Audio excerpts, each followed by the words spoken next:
They rode together for 7 years, shared the same fire, the same stolen bread, and the same bullets. In the Wild West, they were known as the Black Ridge Brothers, two outlaws who never turned on each other.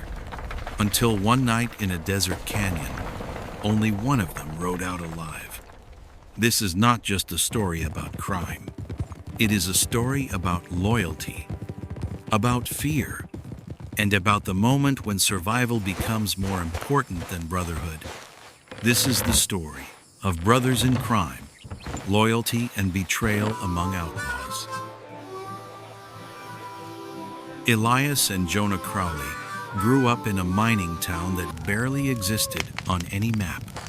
Their father drank away his wages, and their mother died young from lung sickness. By the time Elias was 15 and Jonah was 13, they were already working underground, coughing black dust into their sleeves. The mine collapsed one winter night. Their father never came out. The company paid nothing. No coffin, no apology. Only a wooden sign that read, "Accident, no responsibility." That was the night they left town.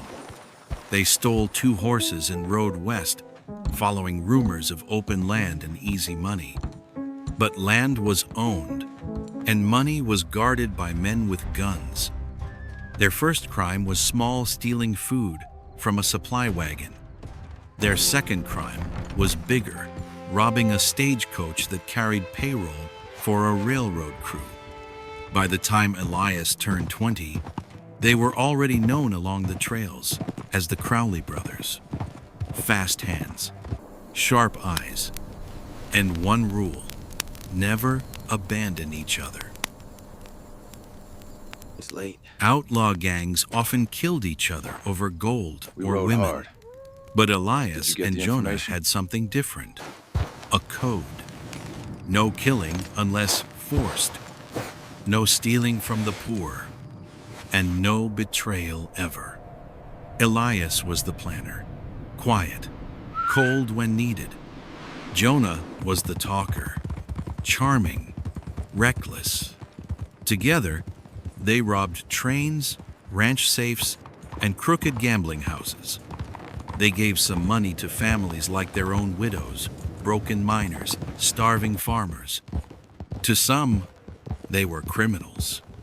To others, they were folk heroes. But the law never saw heroes, only targets. By 1879, the bounty on their heads was higher than most cattle ranches were worth. That was when Jonah started changing. Jonah liked towns too much. He liked whiskey, poker tables, women who asked too many questions. Elias warned him, the more people who know your name, the closer the rope gets. Jonah laughed it off. You can't hide forever, brother. One day we settle down.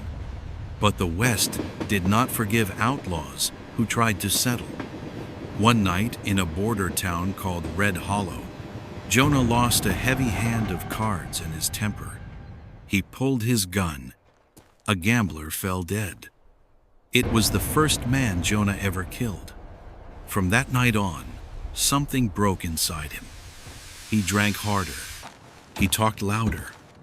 And he started asking dangerous questions. What if we turn ourselves in? What if we take a deal? What if we survive instead of running? Elias heard those words like gunshots. Deals mean cages, Elias said. And cages mean graves. But Jonah had already begun thinking of escape. The railroad hired Pinkerton detectives, men paid to hunt men. They followed burned campsites, broken horseshoes, frightened informants. They followed Jonah's trail of whiskey and loose talk. One night, a Pinkerton found Jonah alone behind a saloon. They did not arrest him. They offered him a choice. Your brother dies, or you live. They promised Jonah freedom. a clean name, a small piece of land in Kansas. All he had to do was tell them where Elias would be. Jonah said nothing that night, but fear had already moved in. Elias planned one last job, a payroll train crossing through Black Ridge Canyon. After that, they would disappear south into Mexico. It was a clean plan, timed, quiet, perfect.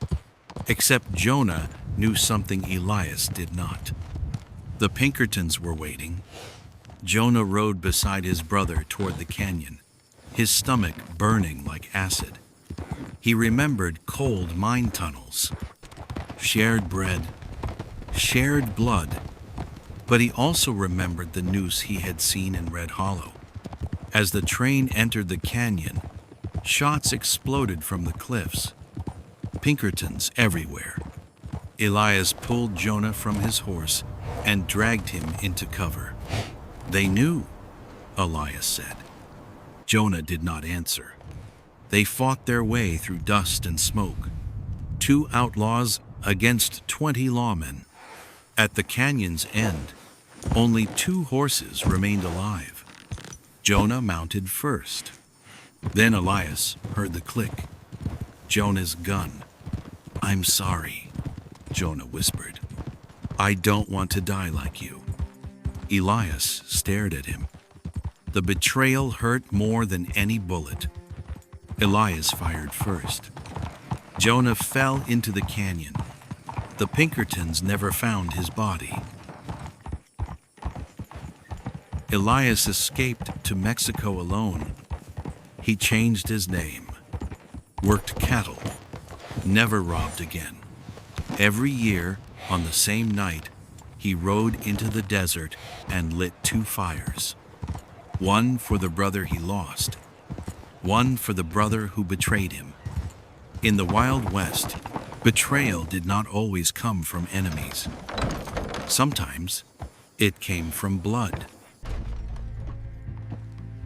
The West was not built only by guns and gold.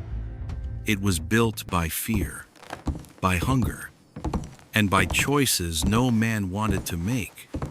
Outlaws trusted only 2 things, their horse and their brother. But when survival stands against loyalty, even blood can turn cold. The Crowley brothers rode together as boys. They ruled the trails as men, and they fell apart in a canyon where trust died first.